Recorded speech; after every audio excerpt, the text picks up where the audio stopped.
Hello everybody. I don't know if it's like really dark, if you could see me. Oh, there's the light a little bit better. Anyway, I was gonna try to make this video the other day, but it's been a really rough just couple days. My grandfather passed away and we had his funeral, and my youngest daughter just started going to a new high school because the charter school closed. And her anxiety has just been through the roof, so I made her a doctor's appointment to um, help her with that adjustment. So anyway, I wanted to address this because I've seen some of the comments and some of the messages that I've gotten regarding my video with the Peter Monn situation and the tweets. And like one of them that had stood out saying, just because Peter Monn isn't, a beauty guru or whatever, does that excuse the tweets? And that is not what I meant. And that, so I do understand you got to be a little bit more specific, otherwise things can get, mixed up or whatever. But I'm not saying that just because he's not a beauty guru on a trip to Ibiza, Spain, that everything is excusable, because it's not. What I had meant is that he has shown us already that he is a changed person from those tweets. Like, let's say, for instance, Laura Lee had the tweets out or whatever, and she still exhibits, certain type of behaviors. Where Peter Monn, yes, them tweets were out there and they were horrible tweets. And just let me emphasize, I really strongly hate the word ghetto in a sense, because when I was raising my family, we lived in what people would call the ghetto. And I was able to make a wonderful life for my children.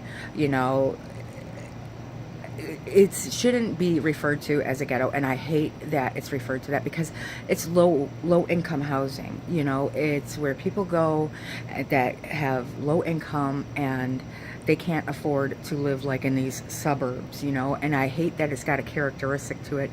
I hate that people think that everybody who comes from the ghetto is bad, or I just hate that. I mean, I raised my family in low income housing areas and they turned out well, and as my career advanced or whatever, I had moved, but I was there for 10 years.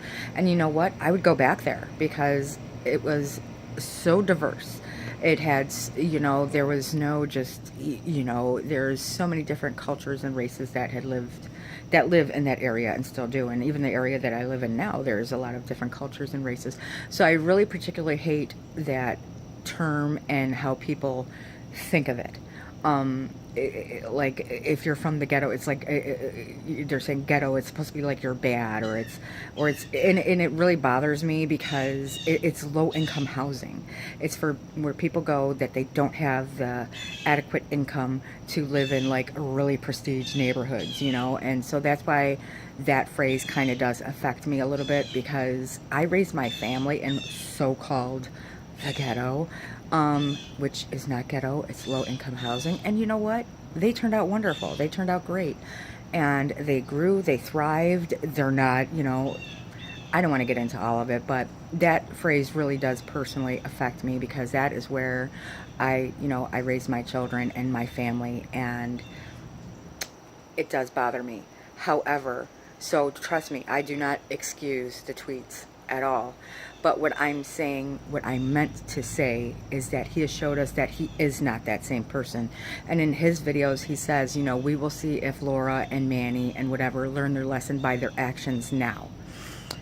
Are they going to change? Are they going to be a different type of person? Where Peter has already changed and is already a different person. So that's what I had meant by that. So I just wanted to really clarify this situation, or my video, so because I don't want people to really think that I'm just like excusing everything he said, because I'm not.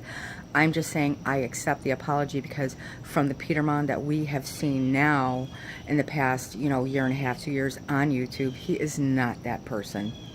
And those tweets were made a while ago. So that is really truly what I meant, and that he got right on. He owned it. He didn't excuse it. He read it, and so he did do a very good, in my opinion, he did good by saying it's disgusting he's disgusted with himself. So I really did want to jump on here and clarify what I had meant. I didn't mean that Peter should be excused because he's not $1 million beauty guru. I didn't mean that at all. I just meant that he shows us that he is not that person at all, period. So that's what I mean.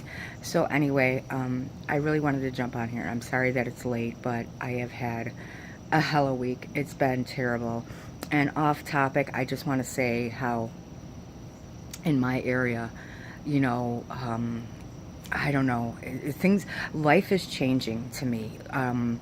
Our youth isn't the same way that they were, that like, everything is just so different, and it seems like, you know, there's a lot of sense of entitlement with youth, and it's hard to employ people, and just a side note vent. So I've had a rough, you know, week. So I hope everyone is doing well, and I am sorry that if it did come across that way of what I had meant with the Peter Monn situation, and I really hope everybody has a wonderful day. Kisses.